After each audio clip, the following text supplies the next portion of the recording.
mandé un informe de un nene con trastorno de déficit de atención con hiperactividad, que es una de las cosas que vamos a ver hoy, para que vean cómo se va conformando día por día, bien lo que hay que escribir. Cuando ustedes lo vean van a ver que lo que la compañera escribió no es muy jugado, o sea, no pone ningún diagnóstico, lo único que pone es lo que hice ese día. Así que bueno, ese es el modelo de informe, y van a ver, se los cuento para que, pues mi idea es que ahora yo les diga de qué se trata, así cuando ustedes lo leen no les parezca tan extraño, ¿no? Entonces, yo acá me lo traje para mirarlo también. Hay una parte donde hay un cuadrito. Yo voy a empezar con esto porque hoy es la primera clase a la que nos vamos a dedicar a los trastornos así tal cual como son. Hoy nos vamos a dedicar a todos los que son trastornos del desarrollo neurológico, y dentro de esos trastornos está el trastorno de déficit de atención con hiperactividad. Sonamos, ¿no? Yo les escribo las siglas, después si ustedes lo buscan así lo van a encontrar. TDAH. Es uno de los trastornos de los que más van a encontrar ustedes cuando empiecen a trabajar. O sea, hay mucha demanda de acompañantes para este tipo de casos. Se da en niños, por eso se llama trastorno está en lo que son los trastornos del desarrollo neurológico. Y bueno, van a ver que en la foto que yo les mandé del informe hay un cuadro que dice refuerzos. Así que cuando ustedes vean ese cuadro van a ver que dice listado de refuerzos. ¿Qué son los refuerzos? Es los premios y castigos que esto está dentro de un enfoque cognitivo-conductual que se dedica a la conducta, a los hábitos. Entonces, el acompañante ahí lo que hace es premio y castigo. En realidad el castigo no es como nosotros lo conocemos, no es que le hacemos algo malo al paciente, sino que consiste sería en no hacer nada. El refuerzo positivo es el premio, dar un premio, ¿no? El negativo, en lugar de castigar, como no es recomendable eso, directamente no se le da nada. O darle algo o no darle nada. Acá los refuerzos que van a ver en el informe son de tres tipos: poco intenso, medio y después está el intenso fuerte. Esos tres tipos, tanto el poco intenso como el medio como el intenso, son todos refuerzos positivos. O sea que en los tres casos le estaríamos dando algo al paciente. Entonces, el ejemplo del refuerzo poco intenso, el más suavecito, digamos, es decirle, bueno, no sé, supongamos que se llama Daniel. Bien, Dani, o decirle, no que los 5, van a ser usaba antes, esto es medio viejo, ahora es bonito. Pues refuerzo medio, refuerzos sociales, como te portaste bien, ahora como habíamos quedado vamos a jugar a la partida de 5. En realidad, bueno, sería el refuerzo medio, no sería el partido, sino una mano de ping-pong y volvemos. Y después el refuerzo interno intenso fuerte, sigue jugar un partido con intenso de ping-pong o, por ejemplo, patear unos penales, ¿no? Este es lo que había usado este acompañante, que era el acompañante de este caso. Yo lo conocí, es un profesor de educación física, por eso los refuerzos eran todos relacionados con el deporte. Aparte al chico le gustaba el deporte, pero después ustedes lo van a explorar de acuerdo a lo que le guste a sus pacientes y van a trabajar con casos como este. El trabajo con refuerzos se puede usar en cualquier tipo de caso, pero hay algunos que lo que se puede trabajar más de una manera, digamos, como lo que yo había mostrado en las terapias dinámicas, que quiere decir escuchándolos, sobre todo cuando trabajamos con pacientes adultos, escuchándolos, compartiendo actividades con ellos, en lugar de ser tan tajante en cuanto a dar un refuerzo positivo, que le da un premio o no dar nada. Pero con chicos con estos trastornos, esto suele ser muy efectivo. Bueno, después está en el informe, bueno, qué tipo de conducta inadecuada tuvo, por ejemplo, si se tira al piso, bueno, se aparta de la fila. O sea, nosotros vamos detallando en el informe qué tipo de conductas tiene, tanto las adaptativas como las desadaptativas. Y bueno, en eso consiste el trabajo desde esta perspectiva, ¿sí? Vamos a ver que otro tipo de trastorno del desarrollo neurológico, o sea, hoy nos dedicamos a todos los trastornos del desarrollo neurológico. Otro tipo es lo que se conoce como discapacidad intelectual, ¿sí? La discapacidad intelectual más conocida por todos es el síndrome de Down, pero hay otros tipos de discapacidad intelectual. Tenemos lo que es el retraso mental, que generalmente se presenta en conjunto con otro trastorno. Puede haber personas con retraso mental con comorbilidad, comorbilidad quiere decir que hay dos o más trastornos en la misma persona. Entonces puede haber personas con retraso mental y trastorno del control de los impulsos, o retraso mental y esquizofrenia. Pero bueno, el retraso mental suele ocurrir en la primera etapa de la vida. De hecho, muchos tipos de retraso mental, como el síndrome de Down, son genéticos, o sea que ya la persona lo tiene desde el nacimiento. Pero también hay trastornos como, por ejemplo, los trastornos psicóticos, que lo vamos a ver más adelante, como la esquizofrenia, etcétera, en los cuales también se termina viendo afectado la capacidad intelectual. Entonces, ¿cómo sabemos que una persona tiene retraso mental o no lo tiene? ¿Cuál es la herramienta que tenemos para darnos cuenta? Existen test de inteligencia, ¿sí? De los cuales el más conocido es la escala, ahora se lo voy a anotar el nombre de la persona que lo desarrolló, es una escala que tiene varios subtests. Por ejemplo, le voy a hacer uno fácil a ver si ustedes se dan cuenta. Supongamos que tenemos una secuencia de cubos, ¿no? Entonces, ustedes me tienen que decir ¿dónde va a estar el puntito en ese cubo? Entonces yo acá hago un puntito acá, uno acá, uno acá. ¿Dónde se imagina va a estar en el último? A ver quién se da cuenta. ¿Ven bien todo? ¿Usted quiere que se lo explique un poquito? No. ¿Dónde le parece que va a estar el círculo? Abajo. ¿Y abajo de qué lado? ¿De este o de este? ¿Abajo a la derecha? Abajo a la derecha. O sea, acá. Así igual que este. Arriba. A la izquierda. Arriba, a la izquierda, acá. A ver. ¿Por qué? Esa es la parte más interesante. Está bien lo que dijeron, pero a ver, ¿cómo lo imaginaron ustedes? Lo más lógico. Porque exactamente, lo bien que falta. Muy bien, ahora vamos a complicarlo un poco más, porque vamos a suponer, ahora se nos complica un poquito, vamos a ver si pueden seguir el patrón, porque este tipo de test hay un montón, son muchísimos. En todo se va completando un poco en internet, mucho si les interesa. Vamos a ponerlo acá y vamos a ponerlo acá. ¿Dónde estaría ahora? ¿Qué se le ocurre? En el medio, pero del otro lado. ¿En el medio? Pero a la izquierda. ¿Acá? Sí.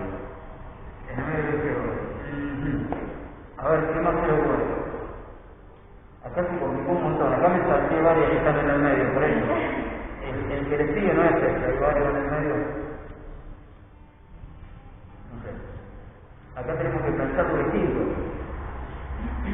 Porque acá tenemos que darle como una dinámica, como le tenemos que dar movimiento. O sea, tenemos que pensar que está girando. Viene acá y después viene acá. ¿Sí? Va girando.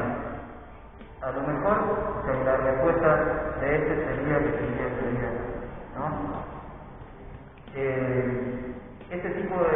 Después hay otras en la cual este es el más común, ¿no? Pero después tiene uno de unos cubitos que les muestro y después sigo con la clase, pero les explico por qué este tipo de test no sirve solamente para saber cuál es el coeficiente intelectual de la persona, sino que sirve también para estimular la inteligencia del paciente, por ejemplo, con Alzheimer.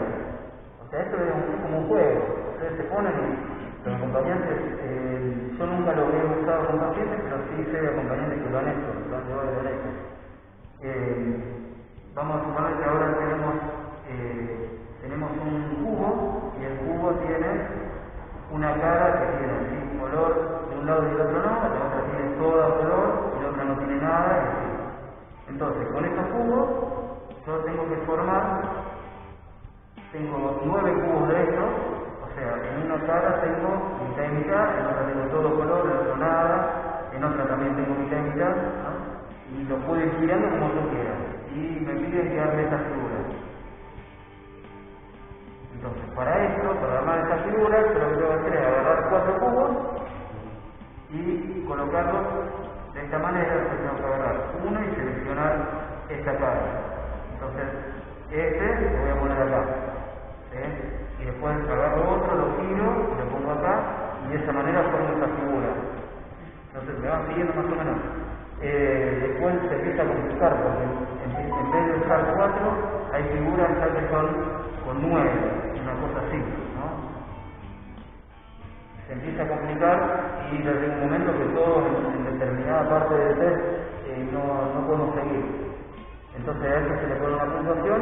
Las personas que haciendo este tipo de test después del resultado da un puntaje general. O sea, vos tenés 15 test distintos, de esos 15 se mide la inteligencia, tenés distintas variables, inteligencia concreta, inteligencia visoespacial, inteligencia espacial, inteligencia temporal, donde tenés distintos grados de inteligencia que se pueden medir, y a partir de eso se saca un coeficiente general.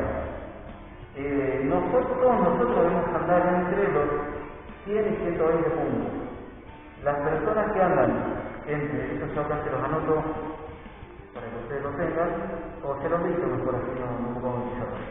Entre el 70 y el 79, que sacan en general, entre el 70 y el 79, no se considera que tengan retraso mental, pero se lo considera fronterizos, que están en la frontera entre la normalidad y el retraso mental. Fronterizo, sería la frontera entre el retraso mental y la normalidad, de 70 a 79 puntos en general.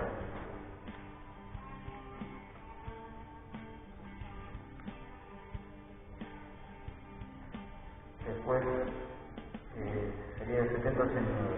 Después, si tiene menos de 70, o sea, de 70 hasta 55 o 50, de 70 a 55 o 50, tenemos retraso mental leve. ¿Qué número? De 70 a 55 o 50, dependiendo del caso. Después, de 55 o 50 a 35 o 40, tendría retraso mental moderado.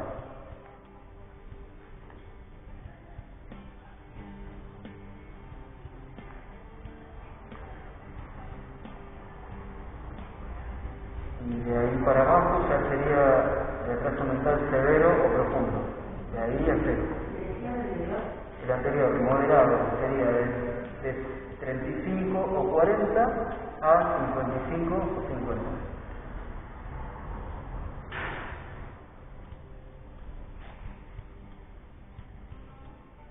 ¿Qué características suele tener este tipo de pacientes?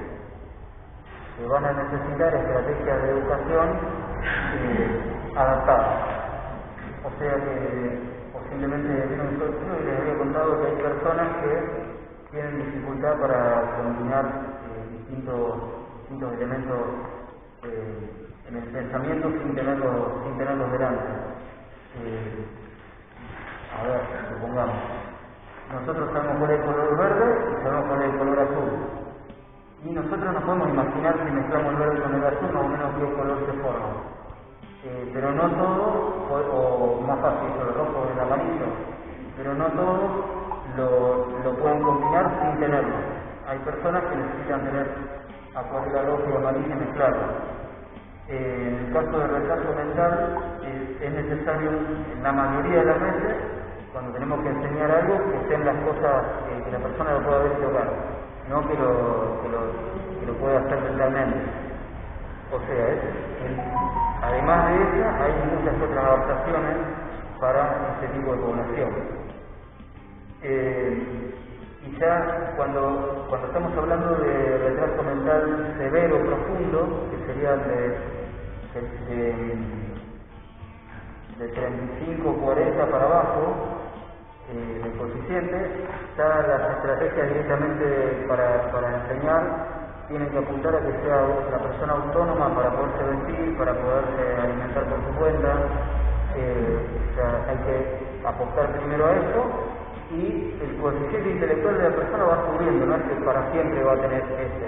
De hecho, cualquiera de nosotros que hace un test, si lo hubiera hecho, ponerle a los 15 años, lo hace ahora, nos va a dar mucho más ahora. Y si lo hacemos dentro de 5 años, nos va a dar más, porque a lo largo del tiempo vamos aprendiendo. La misma experiencia de la vida nos va llevando a incorporar formas de pensar que antes no teníamos. Entonces, a nuestros pacientes con retraso mental les va a ir mejorando el nivel intelectual con el paso del tiempo.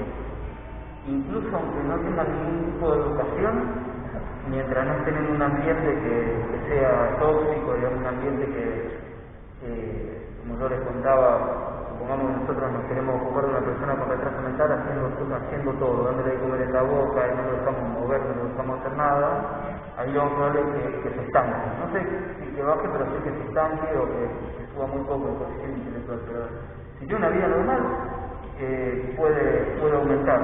Por eso, si nosotros relacionamos los trastornos que estamos viendo hoy, que son trastornos del desarrollo neurológico, como el retraso mental, con otro tipo de trastornos como serían las demencias. Recuerdan que el Alzheimer, que igual le vamos a dedicar una clase más adelante, pero las personas mayores que se empiezan a olvidar de las cosas, ¿vieron? Son las personas que dicen algo y lo repiten a la media hora y empiezan a olvidarse de lo que hacían. Si nosotros ponemos como un diagrama en el tiempo, supongamos que el tiempo sube hacia la derecha, ¿no? Va pasando el tiempo, entonces la persona nace, viene la infancia, la adolescencia, la adultez, ¿no? Y el fallecimiento, ¿no?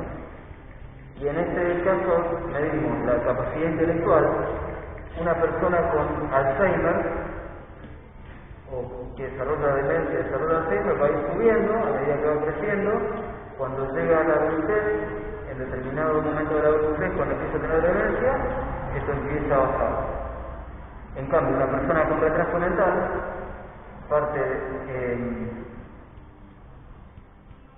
aumenta mucho menos. Por eso las personas con retraso mental tienen se dice que tiene una edad psicológica menor a la edad biológica. Supongamos, una persona con síndrome de Down de 30 años podría tener una edad psicológica menor, menos de 30, pero a menos que una persona con retraso mental también puede tener demencia cuando se vuelve grande. ¿Sí? Las personas con retraso mental pueden desarrollar demencia, pero la demencia viene de un problema en el sistema nervioso. Pero supongamos que no tiene ninguna demencia, que tiene envejece, pero conservando la salud mental. Una persona con retraso mental va a seguir subiendo. O sea, el nivel intelectual de la persona con retraso mental va subiendo. Arranca de más abajo, pero siempre va subiendo. Y depende también de la estimulación que tenga. En el caso de los fronterizos y los que tienen retraso mental leve, se puede implementar cualquier tipo de estrategia educativa en la cual se puede integrar a otras personas sin discapacidad. Por eso hay un enfoque que se llama, un enfoque de tratamiento que se llama enfoque normalizador, que consiste justamente en educar a las personas con retraso mental, o también llamadas con discapacidad intelectual, junto con personas sin discapacidad que compartan el mismo ambiente, porque eso, por lo que se ha estudiado, mejora a la persona con discapacidad intelectual y no molesta tanto a las personas sin discapacidad. O sea, no es que a las personas sin discapacidad las hace disminuir, las hace bajar.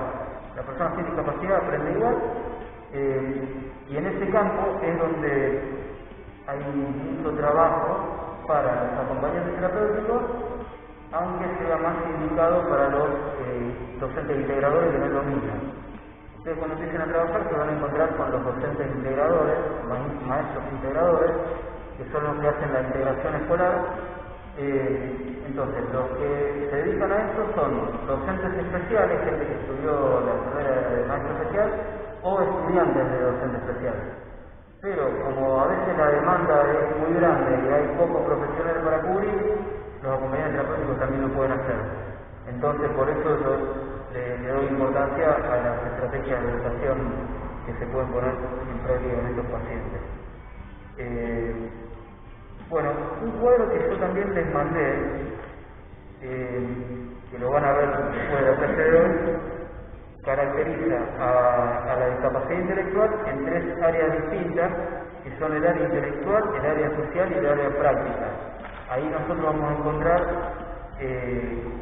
cuáles son, o sea, cómo se lo conoce o cómo se lo podría identificar a ese trastorno.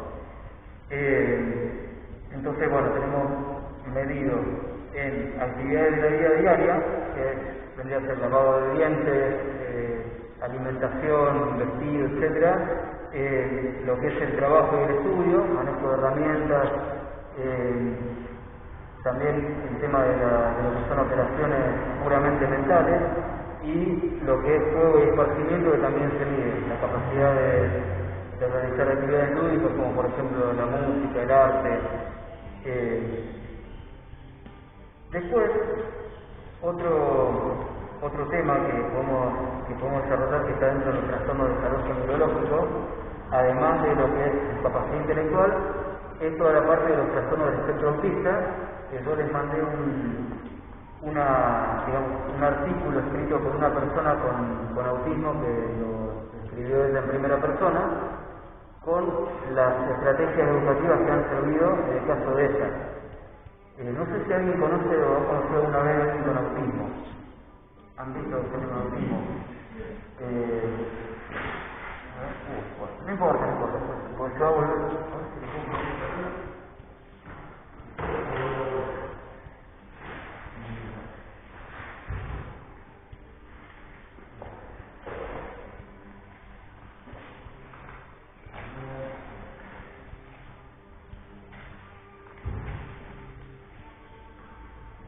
Las personas con autismo tienen como característica principal el comportamiento de acuerdo a rituales y de manera estereotipada.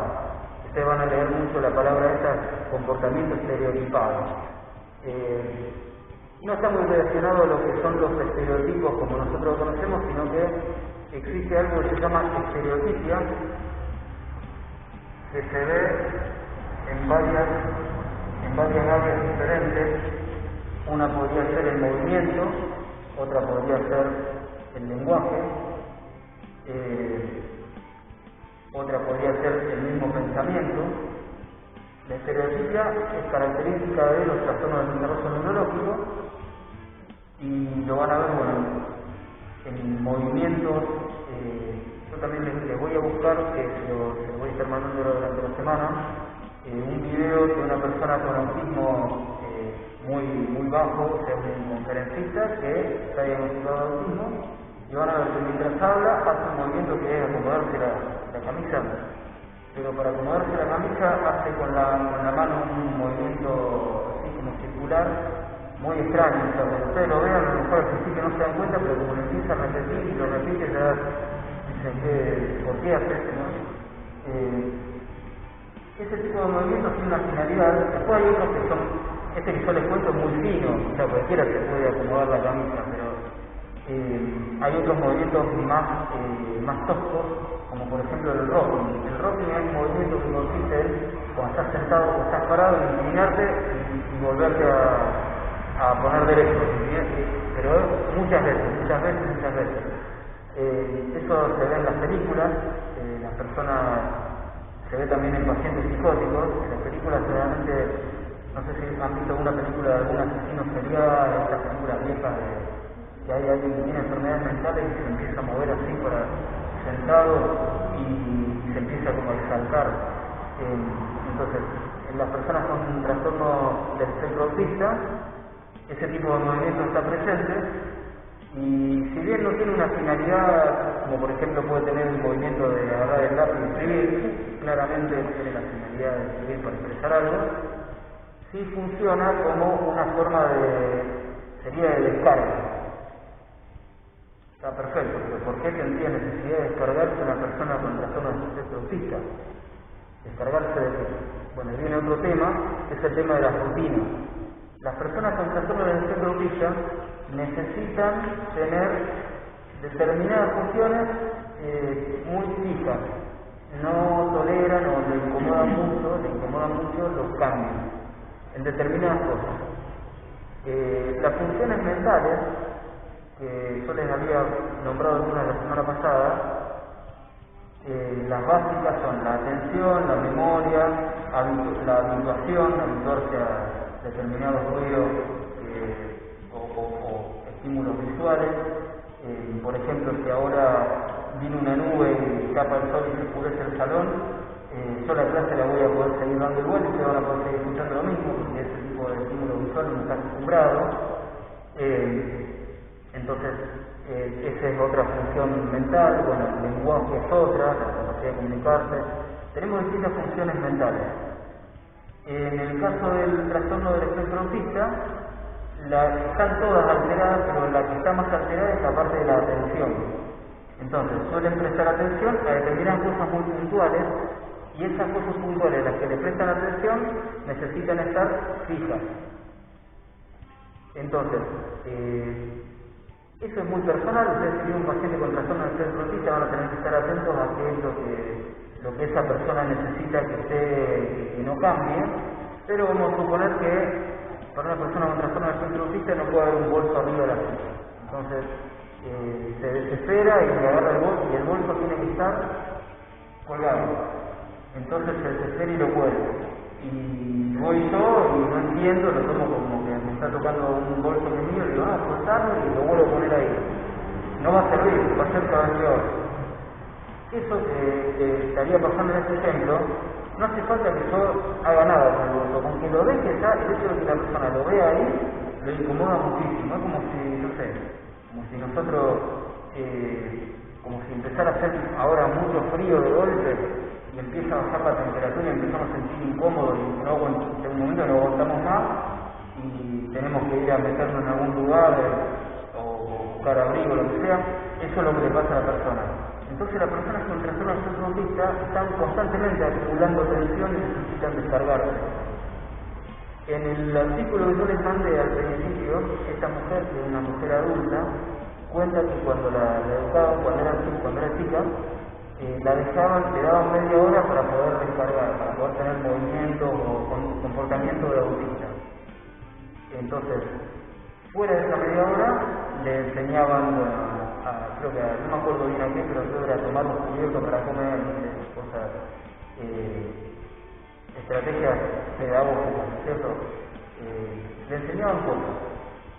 Entonces, mientras estaba aprendiendo, se tenía que aguantar de poderse descargar de todas estas maneras. Cuando ustedes ven que una persona con autismo tiene estos movimientos, funciona como descarga. O sea, hasta cierto punto ustedes pueden decirle a la persona, bueno, ahora, no sé, vamos a hacer de vuelta lo que sea que ustedes tengan que hacer con el paciente, pero se recomienda que durante un tiempo que ustedes van a ir viendo y lo van a hacer cada vez más pequeño, la persona tenga esas conductas. Entonces, a estas conductas, por ejemplo, del movimiento, se lo llama estereotipias motoras. ¿Sí?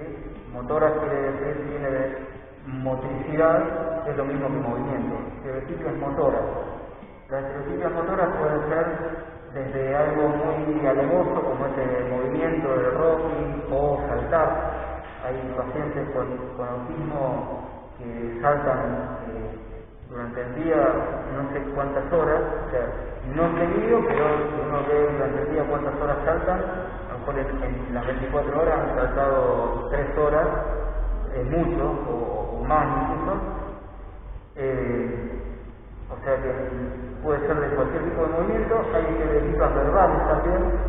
De hecho, en el caso de las personas con autismo es muy común, mejor dicho, no sé si con autismo, sino hablando de trastornos, de esto no lo aclaré. Hay varios trastornos que se llaman del espectro autista. Si ustedes ven, en la gama de los colores tenemos el espectro que va, por ejemplo, de el blanco al negro pasando por todos los grises, ¿no? O del amarillo al rojo pasando por todos los naranjas. El espectro autista es como un abanico de colores que parte del grado más leve de autismo al más grave. Todo lo que está ahí adentro se lo llama trastornos del espectro autista y comparten ciertas características en común que son las que yo les estoy contando. Entonces, estas cosas que yo les estoy contando lo van a encontrar en todos los pacientes dentro de los trastornos del espectro autista, pero en algunos van a ser más, más visibles que en otros. En algunos van a alterar más el funcionamiento de la persona que en otros. Pero bueno, hay alteración en el funcionamiento en todos los casos. Hay estereotipias de tipo verbal, a nivel de la comunicación.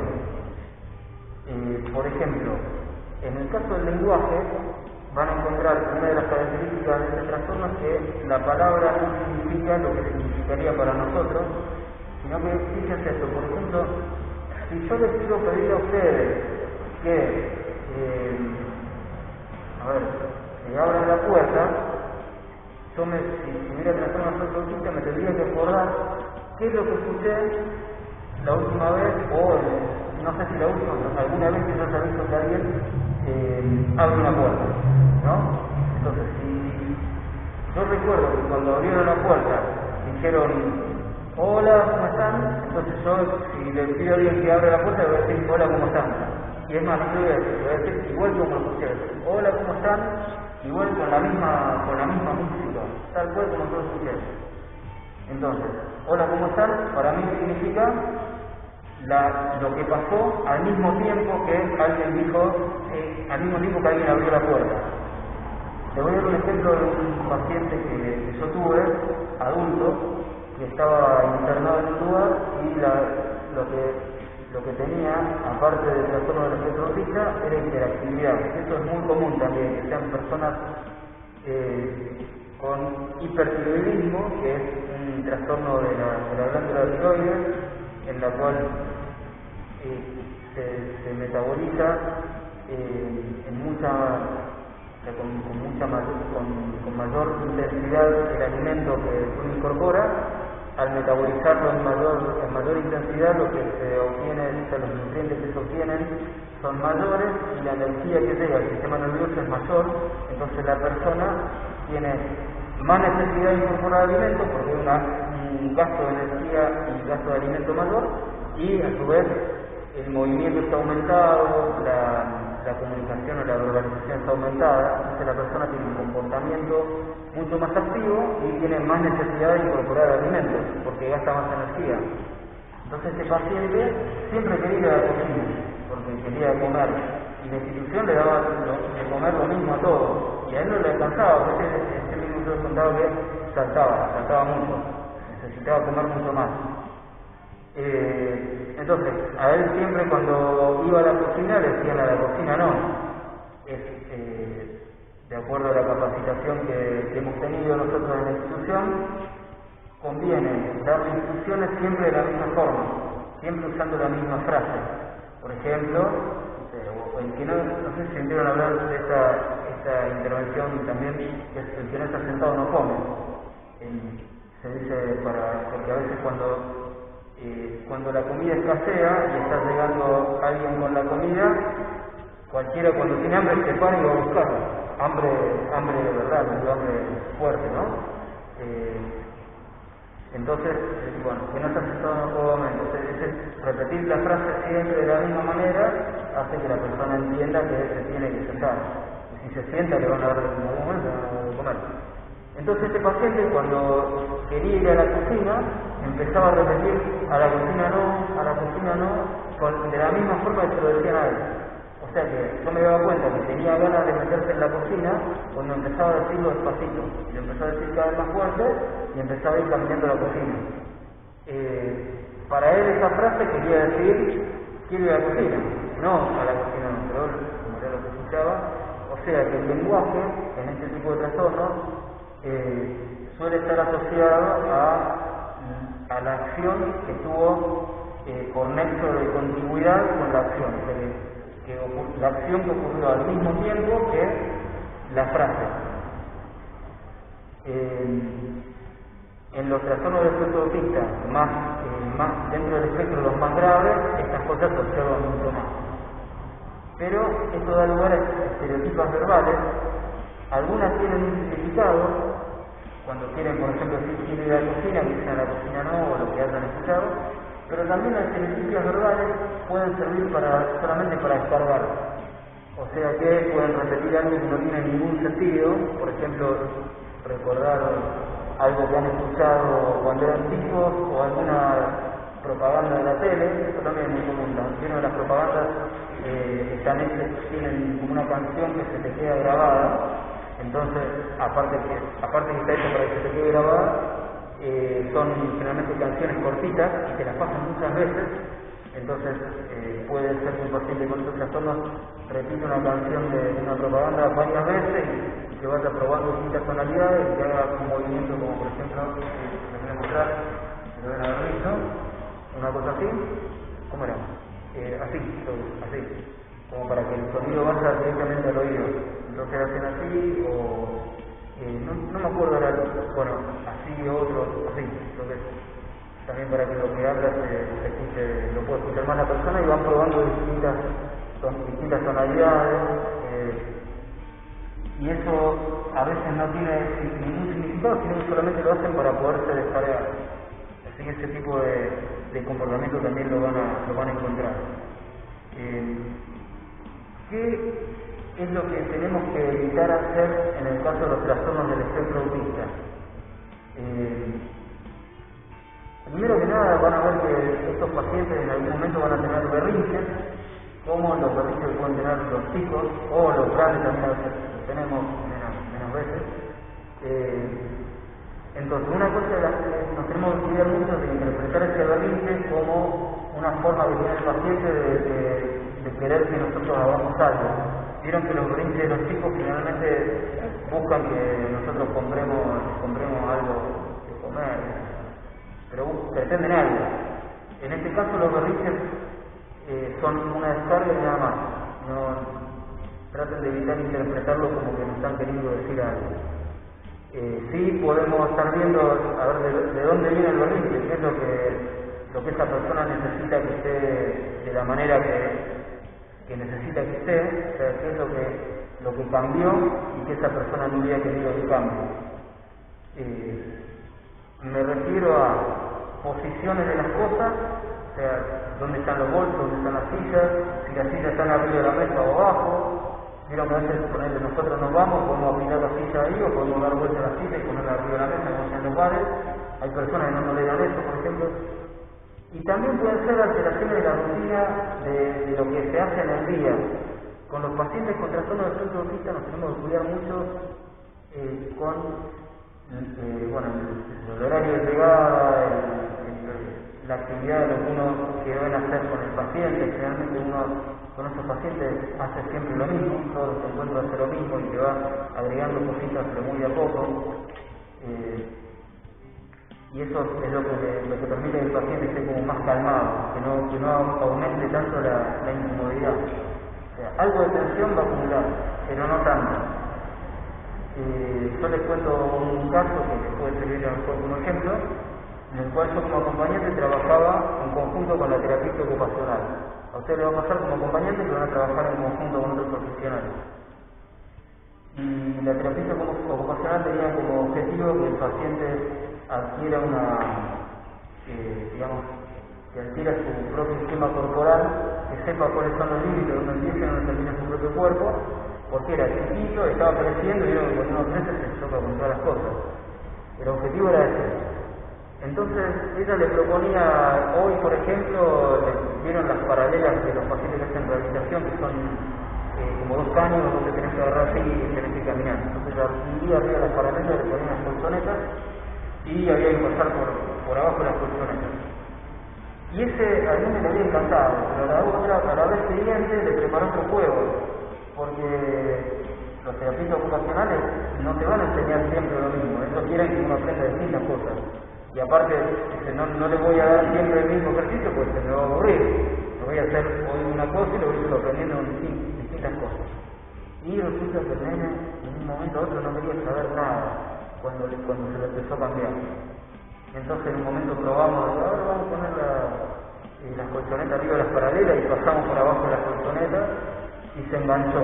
Entonces le propuse, bueno, a ver, vamos a hacer siempre lo de las colchonetas. Y a medida que iban pasando los encuentros, a lo mejor en vez de ponerle colchonetas que vieron que hay distintos largos, entonces por ahí le poníamos colchonetas un poco más largas, que al ser más largas se le hacía como una panza y se tenía que agachar más, ¿no? Entonces íbamos cambiando esas cosas pavaditas, ¿no?